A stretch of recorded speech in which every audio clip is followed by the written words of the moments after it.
morning, Burros. My name is Omar Garcia. And I'm Mila Jackson. And this week's top story is our very own Theater Arts Teacher of the Year, Kristen Butler. If you have ever seen the Hillsboro players perform, you know how amazing their players are. And now, Metro Public Schools has announced Kristen Butler as finalist for Metro Teacher of the Year. Burro News reporter Arkisha Bright tells us more. The feeling of putting a show together from, the ground up, feeling of seeing my students be successful is really unmatched. And seeing students get better and to create bonds with one another, and then just the feeling of that final product is really the best part of teaching. And that is why Kristen Butler has been named Teacher of the Year. She's passionate about what she teaches, she loves her students, and her students love her. She is kind of the mother of the school for me. I always go to her when I am having a bad day or I just need to hide somewhere. She feels like someone who's really supportive, and she means the world to me because she has supported me through very hard times and given me chances to explore myself and who I want to be, and kind of changed my perspective on the world through theater. I was very proud of her. I know she's been working very hard and has faced a lot of struggles, and she really deserved this. Her class is always very fun. We have a lot of open-ended discussions in her class, and she always provides the most help and support that you need. And how did Ms. Butler react when she heard the news of being named Hillsboro Teacher of the Year? It really felt very surreal. And then one of the coolest moments was Mr. Butler, my husband, and a bunch of my teacher friends and Dr. Reese put together a surprise for me here in the auditorium, and they had videos, interviews from all of the students I've ever worked with. This recognition only deepens her feelings for the Hillsboro family. I was so honored to be nominated alongside the teachers that I was nominated alongside, and so many of them have been here with me at Hillsboro this whole time. So for me, it's not really about winning over them, but just feeling that kind of like family support where I feel like I represent all of us. I'm just really proud to represent all of my fellow teachers. That's Hillsboro's second home runner right behind Miss Gansky. When was the last time you hit 2 home runs? Probably when I hit the curb twice on the way to Chick-fil-A. What? Well, up next is Andrew Dillon with morning announcements. Okay, so this is how it's gonna work. I'm gonna read this script, and you're gonna like it. To start us off, on the 22nd and 23rd of this month, there will be a mental health screening. What's up, boomer? If you want more information, don't see me, see Mrs. Crutchfield to see if she can squeeze you in for an emotional vibe check. No one says that anymore. Well, why don't you come up here? Would you want to donate to your local vampires? Heck yeah! Would you want to donate to the people who need blood? Well, you're in luck. Next week, we're holding a blood drive. On the 24th and 25th to be exact. Make sure to get the permission form that you can find on your way to lunch, signed by your parents. Blah, blah, blah. Next, I don't have the script. Next, I believe, is ACTs. They start on March 1st. Boring. You might want to study, or else you might end up flipping burgers. Talking to you, Junior. Ha! Finally, something interesting. Okay, next on the agenda, I believe it was Coming Home King. Wish I could go home. Congratulations, Michael Gordon. All hail the king. All hail the king. Hey, look, it's the jester. I'm sorry, could you excuse me for just one moment?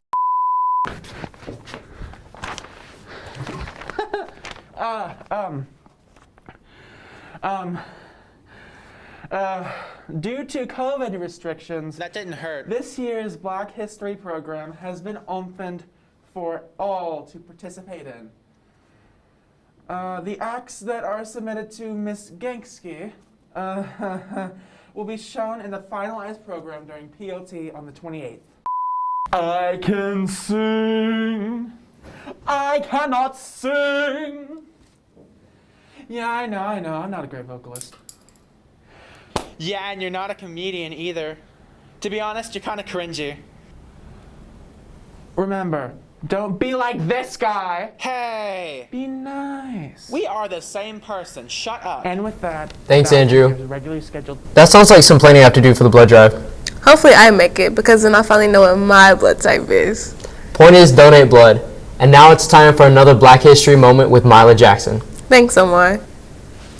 Hey bros, I'm back with our Black History Month segment, where we acknowledge and appreciate just how amazing Black people truly are, and the impact that they have that does not get talked about enough. Today's segment, we want to acknowledge and appreciate the Queen of Basketball, Lucy May Harris. Harris, who grew up a daughter of Mississippi sharecroppers, became a pioneering athlete and a basketball phenomenon in the 1970s. She accomplished many things, such as being the first woman to score a basket in the Olympics.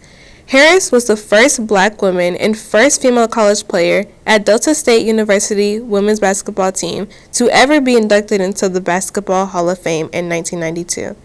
She was also the only Black woman officially drafted by an NBA team called the New Orleans Jazz, which is now known as Utah Jazz. Did you hear what I just said?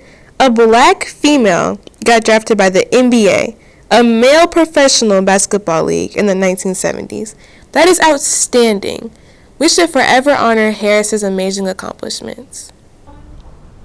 We want to hear from you guys of what you want to see on the news, but so far we've only gotten 14 responses. We appreciate your ideas, but unfortunately we can't show you Dr. Pelham's bald head. Now, if you're in school, you can see that every day. Another topic was fights. Come on guys, you guys have phones. We know because your teachers see them in your class every day. So we need real suggestions. You told us you want to see student engagement and questions. We hear you, Burrows. In fact, let's get to this week's question of the week with Omar Garcia and Arkisha Bright.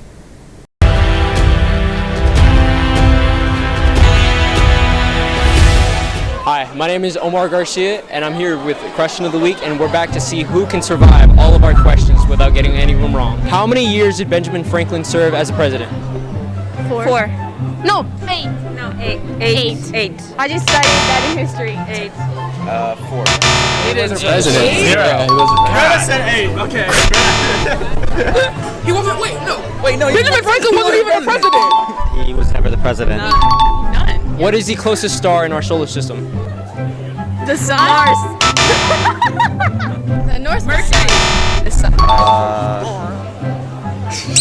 Is cereal a soup? Yes. Executive decision.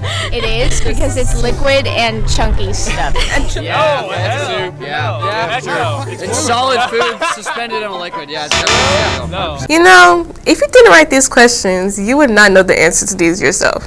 Well, as Kanye West once said, I guess we'll never know.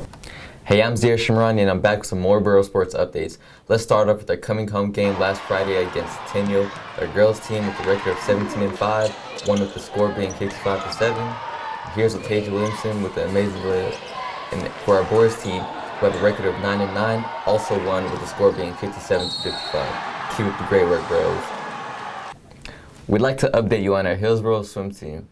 Isa Ruiz and Maddie Kelber had an outstanding performance at the high school state swim meet at Centennial Sports Lake this past weekend. Both girls did a phenomenal job in their events to cap off an amazing season. Congratulations to Calver for swimming her fastest times ever in both events, and to Ruiz, our senior swimmer, for placing in the top 10 for a women's 200-meter individual medley. That's top 10 in the state, Burros. Way to go, ladies. Boys wrestling sectionals will be February 19th, and state will be from February 24th to the 26th. Now a few words from Coach Trump. It's been a unique season in that with the pandemic and everything and having to schedule matches all the time and reschedule, it's been unique. But the kids have done a really good job of persevering and getting through this time, and we've gotten better over the year. We have a very young team. But we do have a couple of kids that are really good and are expecting to do great things. And I'm just very proud of this team for sticking together and working hard. This senior class has had to go through a lot. Last year, they only got 7 matches and then the region. So they've really not had a full 4 years. And I'm very proud of each of them for sticking it out and working hard. And now for some spring sports updates. Softball trials have started on Tuesday and will continue throughout the week. And boys soccer trials have ended this week, with the first game being at home next Tuesday, the 22nd, against Hume Fogg. Thanks for listening.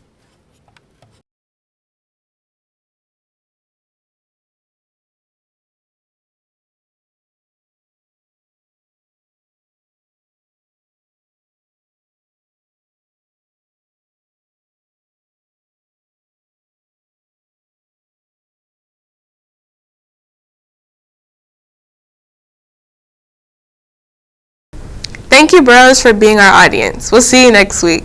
I know Valentine's Day has come and gone, but it's never too late to give some love. And get some love.